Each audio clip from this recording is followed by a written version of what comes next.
Bienvenue sur Top Invest, la chaîne des top d'investissement. Ici, on parle essentiellement d'entreprises de qualité. Avons-nous une opportunité d'investissement sur Ipsen? C'est la question à laquelle on va essayer de répondre en se basant sur l'état financier de la compagnie. Je rappelle que ceci représente uniquement mon point de vue et non un conseil d'investissement. Et comme d'habitude, je me réserve le droit de me tromper. On en a déjà parlé ici sur cette chaîne. C'est une demande spéciale d'un abonné Top Premium. Je rappelle que le lien vers le service Top Premium est dans la description de la vidéo où vous pouvez demander des analyses quantitatives.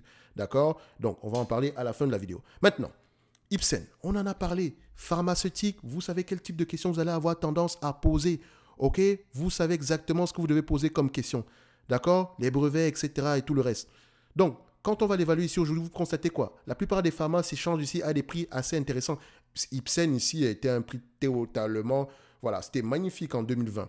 Magnifique littéralement. Pourquoi est-ce que ça baisse déjà? Pourquoi est-ce que ça on payait 27 fois les bénéfices en 2018? C'est la question qu'il faut qu'on se pose. Pour une entreprise qui a peut-être un brevet qui arrive à expiration bientôt, ou bien voilà un produit ici qui n'a peut-être... qui a peut-être connu peut-être des difficultés. C'est un exemple, hein, je n'en sais rien du tout. Moi, je regarde les éléments quantitatifs, c'est exactement, je ne me limite à ça ici pour cette vidéo-ci. Ok, je ne suis pas encore dit que c'est exactement ça qui s'est passé sur Ipsen. Ok, parce que je sais qu'il y a toujours des gens qui vont dire oui, mais Ipsen, il faut d'abord faire ceci, ça, ça. Non, je regarde les éléments quantitatifs. Si ça ne me parle pas, on passe à autre chose. On est là pour gagner du temps.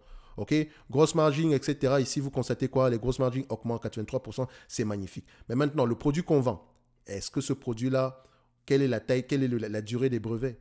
Ok, donc je pense ici qu'il y a il y a des brevets sur Ipsen, non? Donc on peut aller regarder ça ici rapidement. Ipsen, qu'est-ce qu'ils font même exactement ici? On prend ça, description de la vidéo, description de, pas de la vidéo, description ici de la compagnie.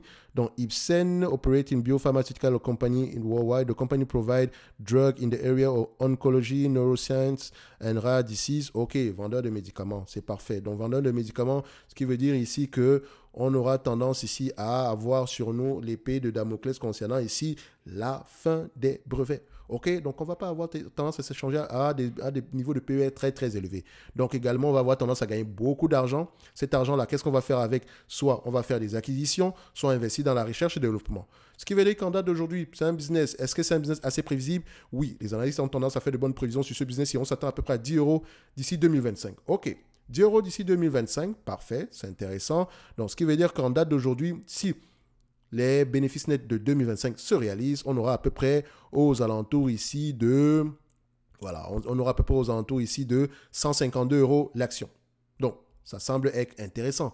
Est-ce qu'on a de la dette nette, du cash net? Qu'est-ce qui se passe au niveau de cette compagnie-ci? On va aller vérifier ça rapidement ici. Est-ce qu'on a du cash net?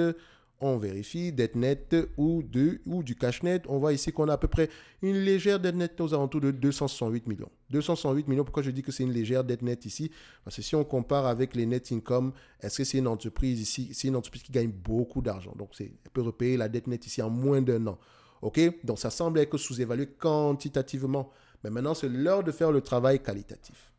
Quel type de produit on vend? Est-ce qu'on a des procès présentement en cours? Est-ce que quelle est la durée des brevets? Quel est le pipeline de produits présentement ici? Voilà, etc., etc. Voilà à peu près le type de questions qu'il faudrait poser parce que vous allez vous rendre compte que investir à long terme, oui, les chiffres, c'est beau. Mais le plus important, c'est le questionnement derrière ces chiffres-là.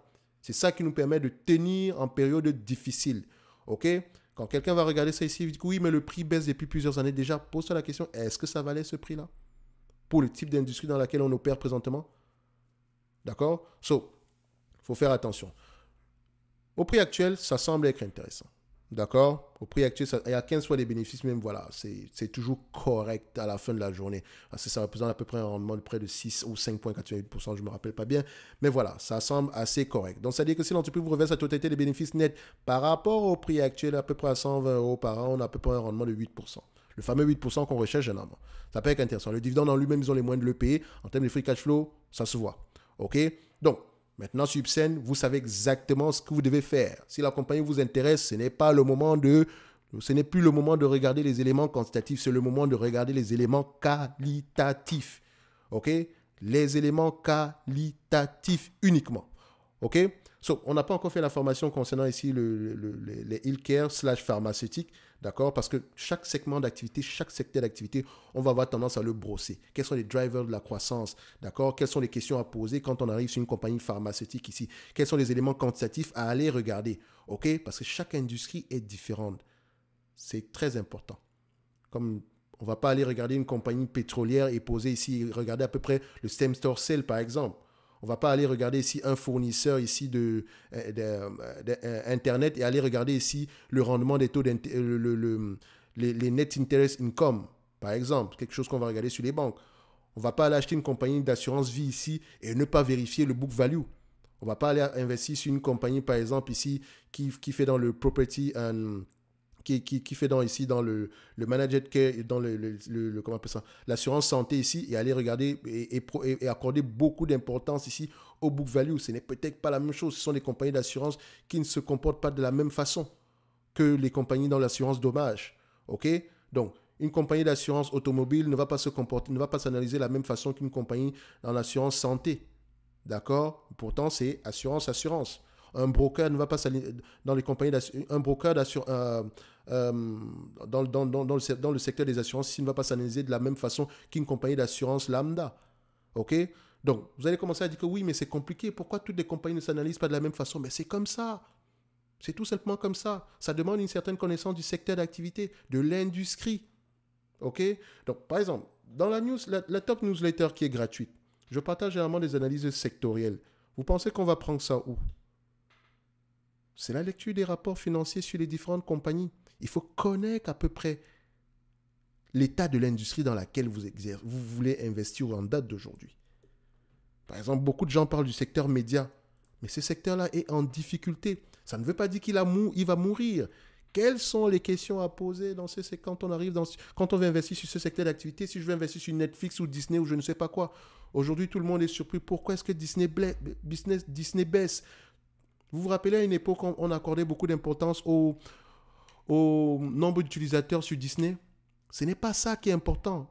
Ça ne sert à rien d'avoir 200 millions d'utilisateurs ici à 5 euros par personne, alors que 30% des utilisateurs se situent ici en Inde. Et vous savez pertinemment qu'en Inde, on va pas avoir tendance à payer plus d'un certain montant par rapport aux services de streaming. Ce n'est pas la même chose que Netflix, qui a peut-être un revenu moyen par utilisateur de $15 par utilisateur. Il faut faire attention. C'est un business model qui est en train de changer. Il y aura beaucoup de fusions et acquisitions. Il y a plusieurs manières d'analyser Disney en date d'aujourd'hui. Vous pouvez faire une somme des parties. Et vous allez voir, ici, on parle de plus en plus, Disney va se séparer en plusieurs morceaux, etc. Ce n'est pas exclu. OK? Parce que la dynamique dans le secteur d'activité force ici à réunir, à se mettre en commun ici afin de pouvoir faire face à l'adversité. Et quand on dit se mettre en commun, ça dit faire fusionner de plus en plus. Je ne serais pas étonné. On a parlé ici là que Apple devrait racheter du Disney, je n'en sais rien. Franchement, je ne sais pas pourquoi est-ce qu'ils vont aller faire ça, mais bon, techniquement, on ne sait jamais dans ce monde-ci. OK? Parce que dans le segment des médias ici, c'est un business très, très... Voilà, c'est en date d'aujourd'hui, il faut vraiment avoir une vision à long terme pour pouvoir y investir. OK? Franchement, il faut prendre les bonnes décisions. Et maintenant, tout le monde se bat essentiellement ici pour augmenter le prix des différents services ici de streaming. Or, on ne peut pas avoir tous les services de streaming. Donc, on va avoir tendance ici à avoir des services de streaming un peu comme avec le câble. Donc, quand on dit service de streaming un peu comme avec le câble, comprenez-moi. Donc, on aura tendance ici à peu près avoir des bundles dans le futur. Donc, Netflix, Disney et peut-être ici Paramount en commun. Ou bien Paramount Plus en commun. C'est-à-dire qu'au lieu de payer 15 $, pour avoir les trois, on pourrait payer ici $40 ou $50, vous voyez ce que je veux dire? Ce n'est pas exclu. Et si vous lisez les rapports, si vous écoutez les conférences calls, ils commencent à émettre cette idée-là. Toutes les entreprises et les analystes commencent à poser ce genre de questions. Le management commence à vous dire que c'est quelque chose qu'on pourrait faire dans le futur. OK? C'est quelque chose qu'on pourrait faire dans le futur. Donc, l'industrie est en train de changer. Et vous ne devez pas vous limiter uniquement au prix de l'action ici, uniquement aux éléments quantitatifs. Il faut connaître l'industrie. Ça demande la lecture. Si vous n'aimez pas lire, achetez des ETF. Ouais, on ne va pas se casser la tête, acheter des ETF. D'accord? Acheter des ETF. Parce que parler des éléments quantitatifs, c'est 5 minutes. 5 minutes. C'est pas très long. En fait, faire même des vidéos de 8 minutes, c'est par rapport à l'algorithme. Mais sinon, j'aurais pu faire 3 minutes de vidéo uniquement. Ça ne demande pas grand-chose. C'est 5 minutes. Mais le plus important maintenant, c'est de la lecture des rapports financiers. Quelles questions je vais aller poser? OK? Quelles questions je vais aller poser? OK? N'oubliez pas, en lien dans la description de cette vidéo-ci, vous avez le service Top Premium. D'accord? Une Top Premium, je présente généralement 6 entreprises qui, selon moi, semblent être à des prix intéressants ici aujourd'hui. 4 qui versent des dividendes, 2 qui ne versent peut-être pas des dividendes. D'accord? Parce qu'on peut en avoir 6 également qui en versent. Et quand je dis dividende ici, je ne vais pas aller vous présenter les entreprises ici du point de vue, oui, croissance de dividende depuis 400 ans, etc. Voilà, elle a augmenté, ça fait 10 ans qu'elle augmente de 5%. Donc, si on extrapole en 10 ans ici, on aura à peu près un dividende de tel prix, etc. sans prendre en considération les bénéfices nets ici qui auront tendance à atteindre un plafond. Non, on questionne la politique d'allocation du capital comme il se doit. Comme ça, par exemple, ne paye pas un dividende.